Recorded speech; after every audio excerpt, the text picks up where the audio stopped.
$1,000 William सिडने porter अर्थात O Henry या American कथालेखकाच्या $1,000 या कथेचा स्वर अनुवाद आज आपण ऐकणार आहोत। $1,000 रुक्षपणे टॉलमन वकील साहेबांनी सांगितलं आणि हे ते पैसे।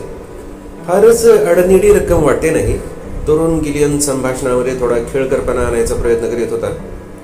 तुमच्या काकांचं मृत्यूपत्र वाचन तुम्ही ऐकलेलं आहे। टॉलमनच्या स्वरात कोरडे भाव होते। तुमचं त्यातल्या तपशिलाकडे किती लक्ष होतं माहिती नाही। तुम्हाला हे पैसे खर्च करायचे आहेत आणि त्यानंतर लगेच कसे खर्च केले याचा गोषवारा मला आणून द्यायचा आहे। मला विश्वास आहे की तुमच्या स्वर्गवासी काकांची इच्छा तुम्ही नक्कीच पूर्ण कराल। नक्कीच करेन, खात्री बाळगा, विनम्रपणे गिलियन म्हणाला। मी हिशोबात तसा थोडासा कच्चा आहे। कदाचित मला त्यासाठी एखादा सेक्रेटरीही ठेवावा लागू शकतो। तिथून गिलियन म्हाताऱ्या ब्रायसनला भेटायला त्याच्या क्लबमध्ये गेला। ब्रायसन हा शांत स्वभावाचा, समाजात न मिसळणारा, एकांडा असा अंतर्मुख प्राणी होता। गिलियनला आपल्याकडे येताना पाहून आपल्या निवांतपणाचं आता कल्याण झालं आहे या भावनेने त्याने उसासा सोडला, हातातलं पुस्तक खाली ठेवलं आणि चष्मा काढून मेजावर ठेवला। गिलियन म्हणाला, काकांच्या वकिलाला भेटून सरळ इकडेच आलोय मी।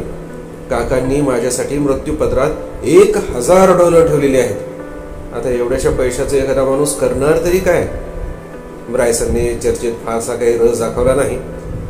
मला वाटतं स्वर्गीय सेप्टिमस गिलियन $50,000 तरी बाळगून असावा, नाही का? खरं आहे ते, गिलियनने मान्य केलं। आणि हाच सगळ्यात मोठा विनोद आहे। त्यांनी त्यांचा बराचसा पैसा एका जीवाणूच्या नावे केलेला आहे।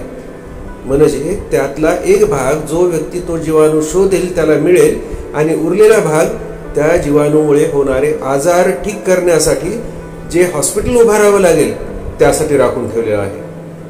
एक दोन किरकोळ गोष्टी आहेत अजून। घरचा आचारी आणि घरगडी यांना प्रत्येकी एक अंगठी आणि $10 दिलेले आहेत आणि पुतण्याला $1,000। मृत्यूपत्रात अजून कोणाचा उल्लेख केला होता का? ब्रायसनने विचारलं। मिस हेडन नावाची एक मुलगी आहे। काकांनी तिची जबाबदारी घेतली होती। तीही त्यांच्या घरातच राहायची। तिचं सांगायचं विसरलो मी। तिला ही अंगठी आणि $10 मिळालेले आहेत। मला सांगा, हे किरकोळ $1,000 घेऊन एखाद्या माणसाने काय करावं?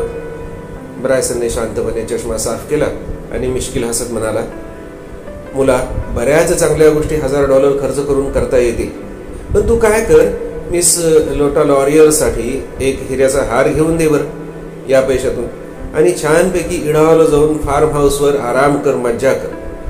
बरं सांगितलं। मला हे सगळे पैसे एकाच गोष्टीवर खर्च करायची इच्छा होती। हिशोब लिहायचा कंटाळा येतो ना हो, आणि त्यांना मला हिशोब नेऊन द्यायचा आहे सगळा। कोलंबियन थिएटरला मिस लोटा लॉरियरचा कार्यक्रम होता। गिलियन सरळ कॅब करून तिकडेच गेला।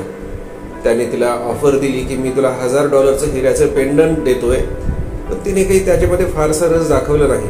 उलट म्हणाली कशी, टिफनीला सगळे मिळणारे जे नेकलेस आहेत ते 1000पेक्षा खूपच महाग असतात। फारच निराश झाला गिलियन। त्याने परत कॅब केली। ब्रॉडवे पासून 8 एक घर अलीकडे त्याने कॅब सोडली। तिथे एक पेन्सिल विकणारा किरकोळ विक्रेता होता। गिलियनने त्याला विचारलं, मित्रा, तुला $1,000 मिळाले तर तू त्याचं काय करशील? पेन्सिलवाल्याने हसून त्याचं पासबुक काढून दाखवलं। त्यात शिल्लक दिसत होती $1785। तीच कॅब करून गिलियन तडक वकिलाकडे परतला। टॉलमन वकिलाने त्याचं मारक्या म्हशीसारख्या प्रश्नार्थक नजरेने स्वागत केलं। आवाजात थोडा उत्साहानं गिलियनने विचारलं, माफ करा, पण मिस हेडनसाठी $10 आणि रिंग सोडून बाकी काही ठेवलं आहे का मूळ मृत्यूपत्रामध्ये? काही नाही। मग गिलियन पोहोचला काकाच्या घरी मिस हेडनला भेटायला। बुटकेली अशक्तशी मिस हेडन काळ्या गाऊनमध्ये होती, अजून दुःखातच होती ती, आणि लायब्ररीमध्ये बसून पत्र लिहित होती। मी टॉलमनच्या ऑफिसमधून इकडेच आलोय सरळ, गिलियन म्हणाला। पुढे त्याने खोटच जोडलं, मृत्यूपत्रामध्ये थोडासा बदल आहे। बहुधा काकांनी काही पुनर्विचार केलेला असावा, त्याप्रमाणे तुझ्या नावे $1,000 काकांनी ठेवलेले आहेत। टॉलमन वकिलाने ते पैसे तुझ्यापर्यंत पोहोचवायची जबाबदारी माझ्यावर सोपवली होती। हे घे ते पैसे। पैसे पाहून मिस हेडनचा चेहरा आश्चर्याने आणि आनंदाने पांढराच पडला। गिलियनने एक पेन आणि पेपर घेतला, त्यावर $1,000च्या खर्चाचं विवरण लिहिलं आणि तडक टॉलमन आणि शार्प वकिलाच्या ऑफिसमध्ये पोहोचला। मी $1,000 खर्च केलेले आहेत आणि त्याचा हिशोब देण्यासाठी आलो आहे। हातातला लिफाफा मेजावर टाकत गिलियन टॉलमनला म्हणाला. टॉलमनने त्याच्या पार्टनरला शार्पला बोलावलं. दोघे मिळून एका मोठ्या तिजोरीत काहीतरी शोधायला लागले.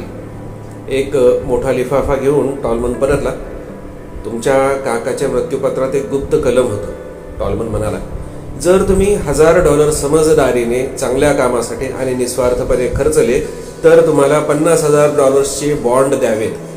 पण तुम्ही नेहमी जशी करता तशी या पैशाची उधळपट्टी केली, पैसे उडवले तर तातडीने हे पैसे त्यांची कन्या मिरियम हेडनला देण्यात यावेत. आता मिस्टर शार्प तुमच्या $1000 हिशोब बघतील. टॉलमनने गिलियनचा लिफाफा हातात घेतलाच होता तेवढ्यात गिलियनने तो ओढून घेतला आणि फाडून त्याचे तुकडे करून टाकले. टॉलमनला त्याने सांगितलं $1000 त्याने जुगारात, रेसमध्ये घालवले, उडवले, वाया घातले असं बोलून तो ऑफिसमधून बाहेर पडला. पण त्याच्या ओठावर मात्र एक शीळ आनंदी धून वाजवत होती. लघु कथा लेखकाच्या कथा ह्या अशाच ॲब्रप्ट एंडिंग असणाऱ्या असतात आणि हे ओपन एंडेड एंडिंग असतं. असं वाटेल की अचानकच कथा कशी काय संपली, पण त्यामधले निष्कर्ष, त्या पुढचे निष्कर्ष आपण आपल्या विचारसरणीप्रमाणे, बुद्धीप्रमाणे काढू शकतो. आणि प्रत्येक कथा ही आणि ते सुखाने संसार करू लागले इथपर्यंत येऊन थांबत नसते. या कथेचा मला भावलेला अर्थ असा वाटतो, मिरियम ही सेप्टिमस गिलियनची जबाबदारी होती. जर तरुण गिलियनला हे पैसे मिळाले नसते तर ते मिरियमला मिळाले असते आणि तिच्या कामाला आले असते. तरुण गिलियनला विश्वास होता की आपल्या धडपडीमुळे, आपल्या कर्तृत्वाने तो पैसे कमवू शकेल. मिरियमला जर ती मदत मिळाली तर ते चांगलं होईल असं म्हणून त्यांनी त्या पैशाचा त्याग केला आणि खोटं सांगितले की मी पैसे उडवले आणि या आनंदामध्ये तो तिथून बाहेर पडला. धन्यवाद.